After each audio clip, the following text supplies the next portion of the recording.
네, 오늘 은혜의 보좌 앞에 나아가라, 은혜의 보좌 앞에 나아가라, 이런 제목으로 하나님의 말씀을 나누도록 하겠습니다. 우리가 지금 열왕기상 20장 보고 있습니다. 19장까지 특별히 이 아합이 하나님 앞에 범죄하고 이세벨과 결혼해서 바알과 아세라성을 섬기면서 하나님을 노엽게 하신 그 사건 이후에 어떻게 그 바알은 바알은 이제 이 아합은 하나님을 계속해서 배역하지만 하나님은 엘리야라는 선지자를 통해서 하나님의 나라를 이어가시는가 하는 것들을 우리가 살펴봤습니다. 그래서 비록 이제 그 갈멜살 전투에서 850명, 전투라는 표현을 우리가 쓰죠. 850명의 바알과 아세라 선지자들과 또 이 엘리야의 기도 대결이 있었을 때 하나님께서 엘리야를 통해서 하나님이 살아계신 것을 보여주시잖아요. 그런데 그럼에도 불구하고 이세벨이라는 여자가 엘리야를 죽이겠다고 하죠. 그래서 이렇게 하나님의 나라와 세상 나라가 대립되는 것을 보여주고 마치 이세벨이 이기는 것처럼 완고한 것처럼 엘리야가 지는 것처럼 보이는 그런 형국이 되었습니다. 그런데 그럼에도 불구하고 우리가 본 게 뭐냐면 하나님이 하나님의 나라를 이어가신다는 거죠. 그래서 세미한 음성 가운데에서 세 사람을 세우라고 말씀하지 않습니까? 하사엘과 예후와 엘리사를 세워서 그래서 하나님의 나라가 아합을 대항해서 계속해서 이어지고 있음을 하나님께서 보여주고 계십니다. 오늘 본문부터는 그러면 아합은 어떻게 되는 거냐? 이제 몇 가지 사건이 이제 계속 나오게 됩니다. 오늘은 이제 그 주변국으로부터 공격을 당해서 위기에 처하는 아합 왕에 대해서 나오는데요. 1절을 보시면 이렇게 나왔죠. 아람의 벤하닷 왕이 아마 벤하닷 2세로 보입니다. 그 군대를 다 모으니 왕 32명이 그와 함께 있고 또 말과 병거들이 있더라. 이에 올라와서 사마리아를 에워싸고 그것을 치며 이렇게 나오죠. 그러니까 32명의 왕과 연합군 사령관이 이제 벤하닷이라는 아람 왕이 되는데 이스라엘을 치게 됩니다.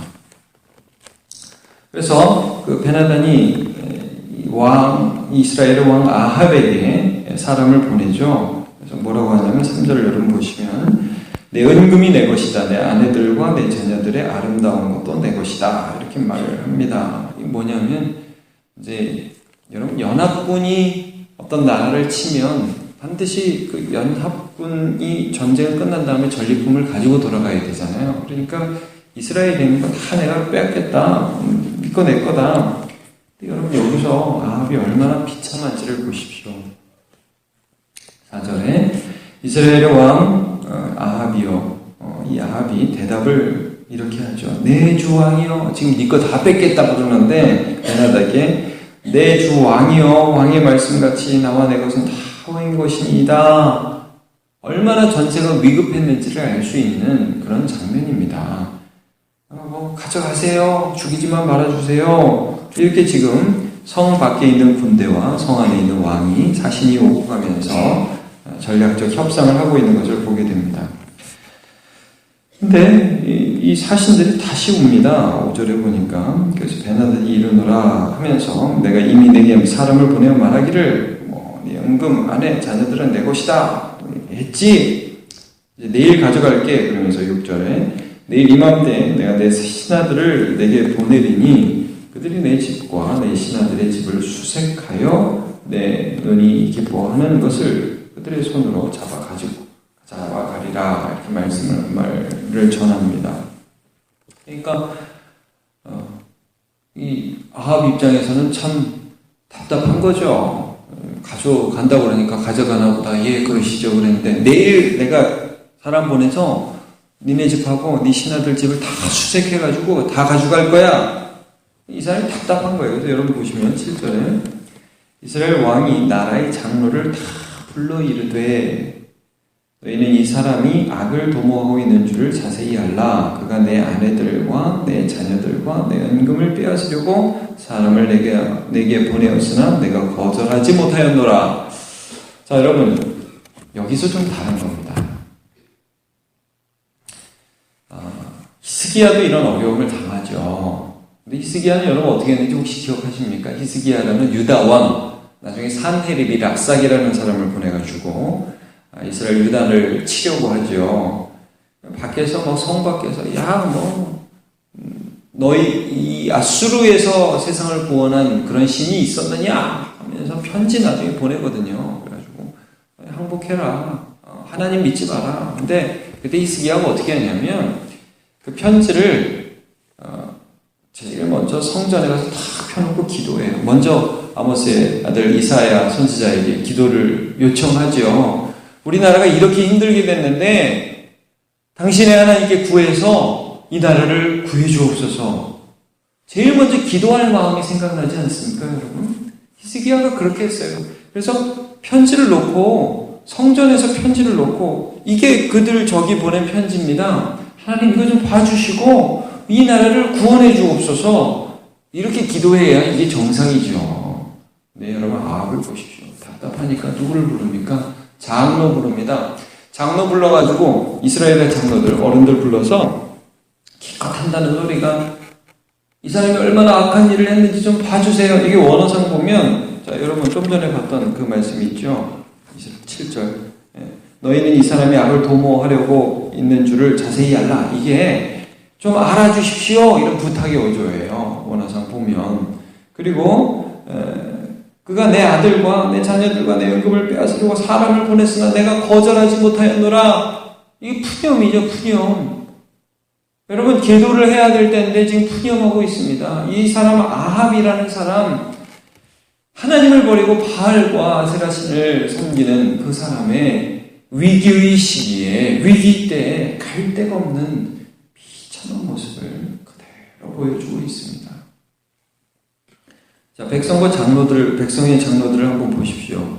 그 사람들이 하는 말도 참 웃긴 말입니다. 여러분, 8절을 보면 모든 장로와 백성들이 다 왕께 아뢰되 왕은 듣지도 말고 허락하지도 마옵소서.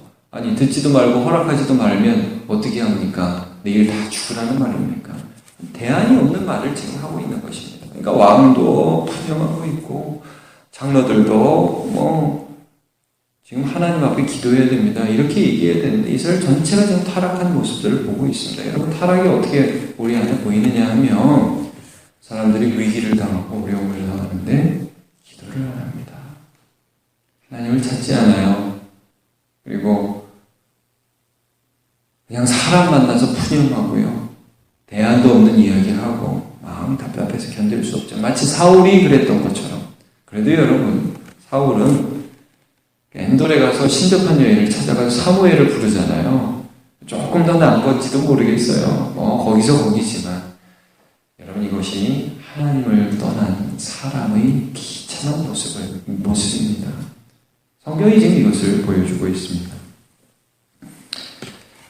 대안도 없이 베냐다의 사신들에게 이거는 못하겠다고 그렇게 대답을 하죠.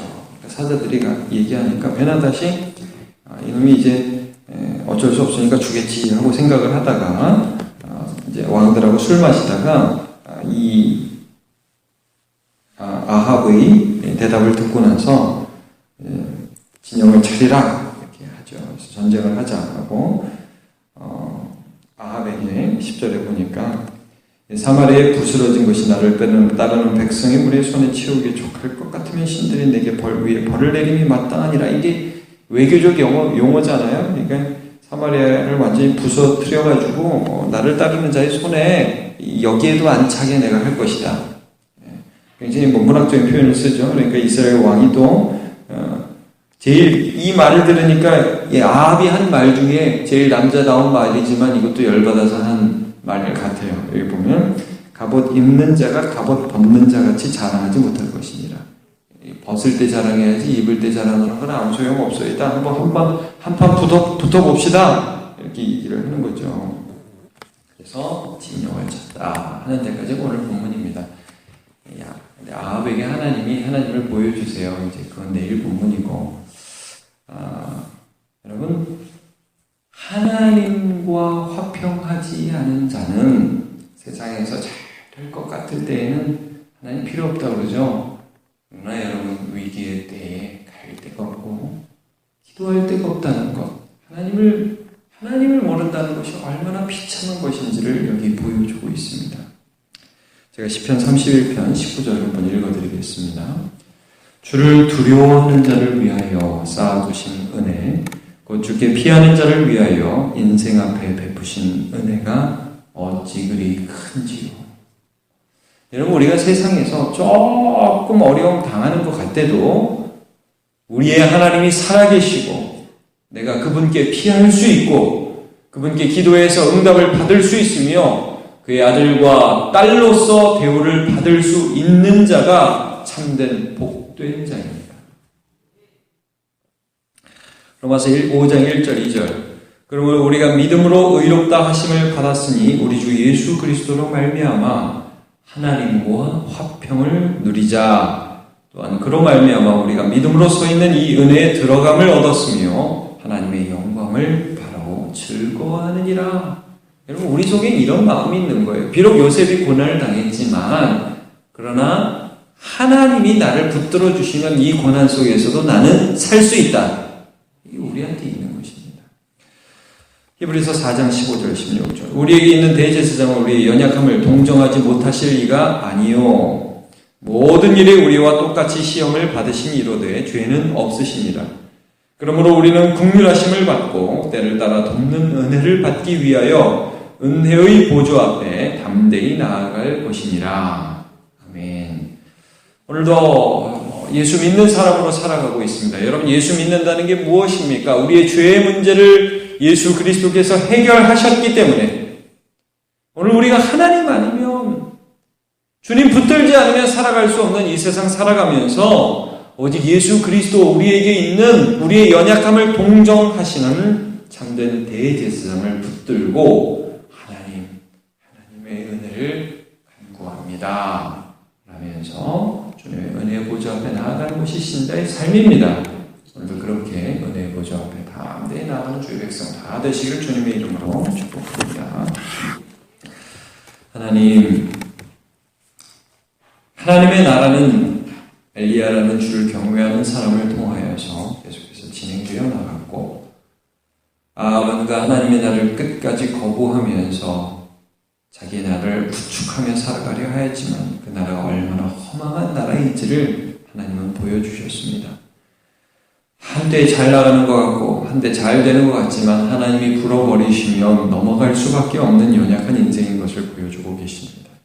하나님, 그런데 그는 그때에도 기도하지 못하고 그때에도 하나님께 피하지 못하는 푸념하고 원망하고 대안 없는 대책들을 마련하는 그런 인간의 연약한 모습들을 성경에 그대로 보여주고 있습니다. 하나님, 우리가 비록 고난을 당한다 할지라도 요셉처럼 하나님을 의지하는 자가 되게 하여 주옵소서. 다윗처럼 하나님께로 피하는 자가 되게 하여 주옵소서. 그래서 하나님의 은혜의 보좌 앞에 나아가서 긍휼하심을 받고 하나님이 나의 요셉이라고 고백하는 자가 다 되게 하여 주옵소서. 오늘도 긍휼을 바라며 주님 앞에 나오는 백성들의 기도를 들어주시기를 간절히 원하오며 예수님의 이름으로 기도하옵나이다.